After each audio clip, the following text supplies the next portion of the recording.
Hey everyone, Road to Gasparilla Day 2 is here, and today's topic is going to be tempo runs. I'm Coach Kyle from Freedom Running Club, and tempo runs are something that you should be incorporating no matter what race you might be getting ready for Gasparilla, which is coming up here at the end of February 21st and 22nd specifically. We're going to talk today a little bit about the importance of tempo runs, kind of what they are a little bit, why you do them, and where you might want to execute them as you're getting ready for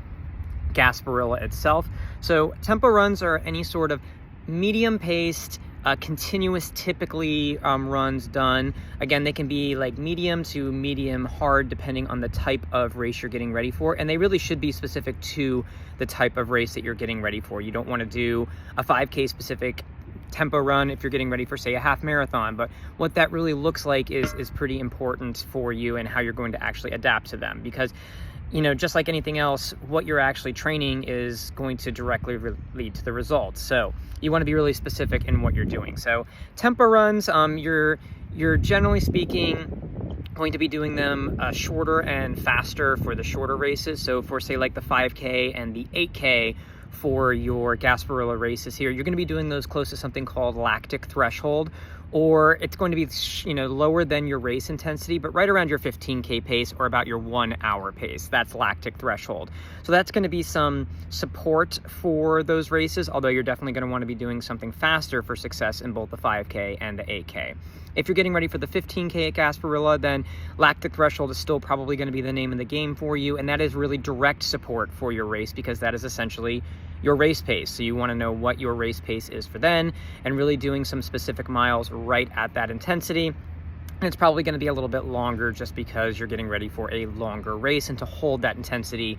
for 15K, 9.3 miles.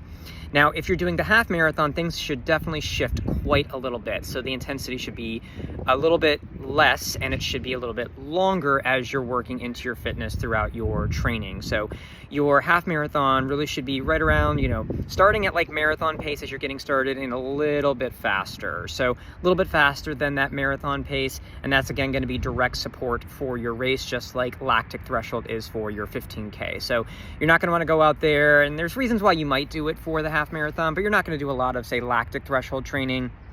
for your half marathon, because unless you're one of these world-class athletes who can run your half marathon in an hour, that's not your lactic threshold, and you're going to be overtraining, and you're not really going to be getting the results that you're thinking of. So make sure you're thinking about that when you are designing your actual workouts. Now, some really cool places you can do your training for this training type for Gasparilla, and you're seeing some videos on the screen right now of some of our athletes doing races down on beautiful Bayshore, and that's really where I recommend doing that, at least some of your lactic threshold tempo training,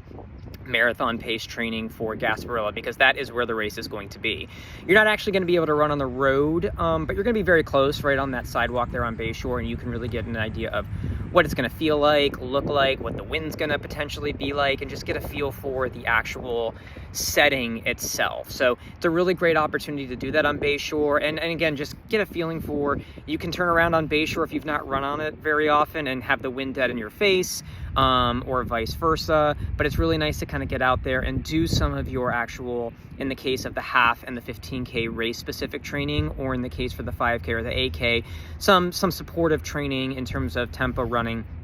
in that general area. Be careful on weekends. It can get a little crowded out there, although that might be a good thing too for weaving in and out of traffic at the early part of the race. But a really good thing to do is make sure you're incorporating these tempo runs throughout your training. Make sure you're doing them in a very specific way, and if at all possible, getting out there on Bayshore and actually doing some of this work very close to the location where you're going to be doing your race. Also, if you do have any questions about, say, your long runs, your tempo runs, something we've talked about in this series, or maybe something we haven't talked about in this series, feel free to shoot us a DM and we will be sure to answer them. Or if you'd rather ask in the comments down below, we will answer them as we see them.